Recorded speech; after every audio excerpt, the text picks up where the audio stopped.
Bismillahirrahmanirrahim. Sama-sama memerangi kesyirikan, sama-sama memerangi takhoyul, sama-sama memerangi bid'ah. Hanya caranya yang sedikit berbeda. Kalau di Salafi itu agak tegas, kalau di Muhammadiyah cenderung soft, lembut. Tapi pada prinsipnya sama-sama memerangi itu. Bahkan saya boleh menyampaikan bahwa Muhammadiyah termasuk yang mempelopori untuk memberantas TBC. Bahkan istilah TBC itu keluar dari warga Muhammadiyah. Jadi istilah TBC itu bukan dari saudara-saudari kita dari Salafi, bukan, tapi istilah TBC itu justru dari Persyarikatan Muhammadiyah. Jadi sudah lebih dulu untuk, dan yang dicap Wahabi sama-sama dicap Wahabi. Jadi Muhammadiyah sudah lebih dulu dicap Wahabi. Kemudian ada yang lebih tegas, maka cap Wahabinya pindah ke Salaf. Muhammadiyah sudah sedikit berkurang karena Muhammadiyah agak lembut, jadi cap Wahabiyah sudah berkurang, tapi cap Wahabinya pindah ke Salaf. Jadi sama-sama pernah dicap Wahabi. Muhammadiyah lebih dulu dicap Wahabi dibandingkan Salaf. Ini ada satu pertanyaan. Pertanyaannya, apakah Muhammadiyah disusupi Salafi Wahabi? Istilah ini sebenarnya sudah ada sejak saya belum lahir. Dulu Buya Hamka itu dituduh Wahabi juga. Jadi padahal kita melihat Buya Hamka ini adalah seorang yang moderat, tapi karena tegas dalam masalah tauhid, beliau dituduh Wahabi. Sehingga perlu dirinci apa yang dimaksud dengan Salafi Wahabi ini. Karena kalau kemudian setiap kita yang berusaha untuk konsekuen anti TBC lalu dituduh Wahabi, maka nanti jadi aneh. Karena memang ini adalah perjuangan dari Muhammadiyah, itu adalah gerakan tajdid.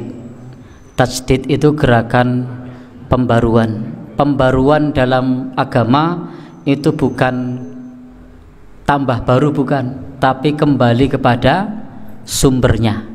Jadi kalau pembaruan dalam agama itu adalah kembali kepada sumbernya. Maka kalau sumbernya dulu Nabi itu diutus adalah untuk manusia berikrar la ilaha illallah, tidak ada sesembahan yang berhak disembah melainkan Allah. Lalu kemudian kalau kita menyeru ke sana kemudian dituduh Wahabi, maka istilah Wahabi ini masih bias. Siapa yang dimaksud dengan Wahabi?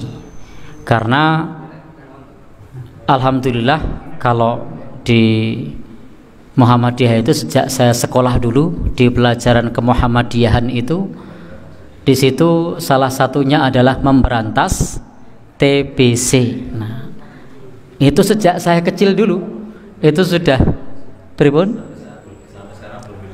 Ya, itu masih disampaikan bagaimana berusaha untuk memberikan edukasi agar kita umat Islam itu terjauh dari TBC. TBC itu bukan penyakit paru-paru tuberkulosis, bukan, tapi takhoyul, bid'ah dan hurufat. Sehingga kalau kemudian dakwahnya Muhammadiyah itu mirip dengan gerakan yang lain, bukan berarti kemudian Muhammadiyah itu kerjasama, bukan berarti Muhammadiyah itu disusupi.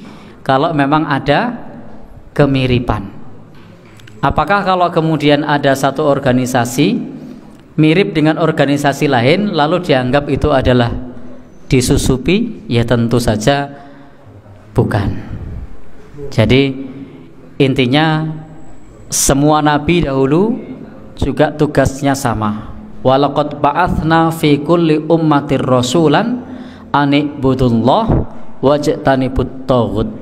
Dan sungguh kami telah mengutus di setiap umat seorang rasul untuk menyembah Allah dan menjauhi taghut. Itu adalah amanah dari Al-Qur'an. Jadi itu adalah amanah dari Al-Qur'an, menyeru kepada manusia untuk menyembah Allah dan menjauhi taghut. Jadi ini bukan ajaran Wahabi, bukan, tapi memang Al-Qur'an menyerukan begitu. Kalau kemudian ada orang yang disebut Wahabi seperti itu, atau ada kelompok yang disebut Salafi juga seperti itu, maka itu sesungguhnya bagian dari amanah untuk menyeru kepada manusia menyembah Allah dan menjauhi taghut.